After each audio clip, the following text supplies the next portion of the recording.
VSനെ സംസ്കരിച്ച വലിയ ചുടുകാട് രക്തസാക്ഷി മണ്ഡപത്തിൽ വലിയ ജനത്തിരക്കാണ് ഇന്ന് അനുഭവപ്പെട്ടത്. നമ്മൾ മുൻപ് പറഞ്ഞതുപോലെ കഴിഞ്ഞ ദിവസങ്ങളിലൊക്കെ കാണാനായി എത്തി അതിന് സാധിക്കാതിരുന്ന ആളുകളൊക്കെയും വലിയ ചുടുകാട്ടിലേക്ക് എത്തുന്ന കാഴ്ചയാണുള്ളത്. ഭദ്ര, അതിനോടൊപ്പം തന്നെ പറയേണ്ടത് ഇന്നലെ സംസ്കാര ചടങ്ങുകൾ പൂർത്തിയായി മണിക്കൂറുകൾക്ക് ശേഷവും നിർത്താത്ത മുദ്രാവാക്യം വിളികളാണ് വലിയ ചുടുകാട്ടിൽ നിന്ന്. അത് അദ്ദേഹത്തെ അവിടെ തനിച്ചാക്കി പോകാൻ പ്രവർത്തകർക്ക് അണികൾക്കൊന്നും മനസ്സ് വരുന്നില്ല എന്നുള്ളതാണ്. നമുക്കറിയാം ആ ഒരു അദ്ദേഹത്തിന്റെ ആ ഒരു എന്താ പറയേണ്ടത്, ഇവിടെ അതായത് തിരുവനന്തപുരത്ത് ആ ആശുപത്രിയിൽ നിന്ന് അദ്ദേഹത്തിന്റെ മൃതദേഹം ഇറക്കിയ ആ സമയം മുതൽക്ക് അദ്ദേഹത്തോടൊപ്പം നിന്നിരുന്ന പല ആളുകളുമുണ്ട്. അതും സാധാരണപ്പെട്ട ആളുകളാണ്, തൊഴിലാളി വർഗ്ഗക്കാരാണ്.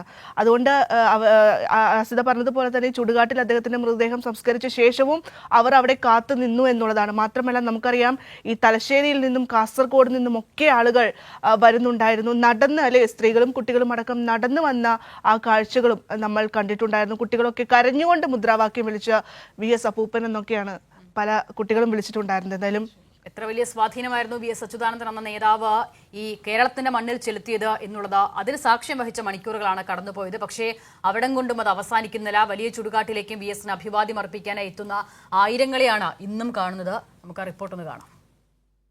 VS അച്യുതാനന്ദന്റെ വേർപാടിന് ശേഷം തിരുവനന്തപുരം മുതൽ വലിയ ചുടുകാട് രക്തസാക്ഷി മണ്ഡപം വരെ ജനലക്ഷങ്ങളുടെ അന്ത്യാഭിവാദ്യങ്ങൾ ഏറ്റുവാങ്ങിയിട്ടും വീണ്ടും അദ്ദേഹത്തെ സംസ്കരിച്ചിരിക്കുന്ന രക്തസാക്ഷി മണ്ഡപത്തിലേക്ക് ഒഴുകിയെത്തുകയാണ് കേരളത്തിലെ അങ്ങോളം ഇങ്ങോളമുള്ള ജനങ്ങൾ.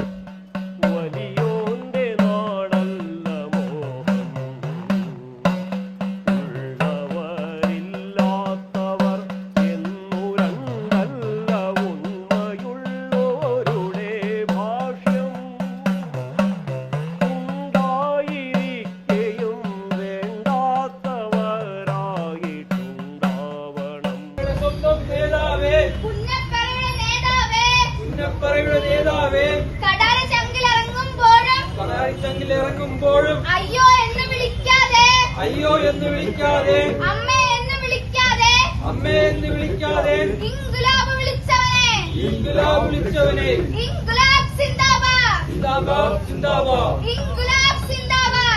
അച്ഛനാമനെ ഭയങ്കര ഇഷ്ടമാണ്. ഇന്നലെ വന്നാൽ കാണാൻ പറ്റത്തില്ലല്ലോ, അത് കാരണം പിന്നെ ഞങ്ങള് കാണാൻ പറ്റത്തില്ലെങ്കിലും ഇവിടം വരെ വരാമെന്ന് ഓർത്ത് വന്നത്. ഇന്നലെ വന്നിട്ട് കയറാൻ ഞാൻ ഇവിടെ നിൽക്കുമായിരുന്നു, കയറാൻ പറ്റില്ല. ഇന്നലെ വന്നായിരുന്നു. അപ്പൊ ഞങ്ങള് വണ്ടാനം മെഡിക്കൽ കോളേജിലേക്ക് DYFIയുടെ പൊതിച്ചോറ് വിതരണം ഉണ്ടായിരുന്നു, അതിന് പോയി ബ്ലഡും കൊടുത്തിട്ട് വരുന്ന സഹാക്കളാണ്. പൊതിച്ചോറ് ഇന്നലെ മുടങ്ങിയായിരുന്നു? ഇന്നലെ പൊതിച്ചോറ് മുടങ്ങിയില്ല. ഇന്നലെ എല്ലാ ദിവസത്തെയും പോലെ ഇന്നലെയും പൊതിച്ചോറ് വിതരണം നടന്നായിരുന്നു. രോഗികളും കൂട്ടിരിപ്പുകാരും നമുക്ക് വേണ്ടി വെയിറ്റ് ചെയ്തിരിക്കും. അപ്പൊ പൊതിച്ചോറ് മുടക്കാൻ പറ്റിയല്ല. ഒരച്ഛന് വേണ്ടി മാത്രം ജീവിച്ച മകൻ തൻ്റെ അച്ഛൻ്റെ വേർപാടിന് ശേഷം മകൻ അരുൺകുമാറിന് അച്ഛൻ്റെ വേർപാട് ഇനിയും ഉൾക്കൊള്ളാൻ കഴിഞ്ഞിട്ടില്ല. പ്രതീക്ഷയുണ്ടായിരുന്നില്ല ഇങ്ങനൊരു വിയോഗം പെട്ടെന്നുണ്ടാവുമെന്നുള്ള ഒരു വിചാരം ഞങ്ങൾക്ക് ആർക്കും ഉണ്ടായിരുന്നു. സ്നേഹിക്കുന്നവർക്കൊക്കെ തന്നെ പെട്ടെന്ന് അച്ഛനെ കാണാനും ഒരു അന്ത്യോപചാരം അർപ്പിക്കാനും ഒക്കെ കഴിഞ്ഞു എന്നുള്ള കാര്യം അറിയില്ല.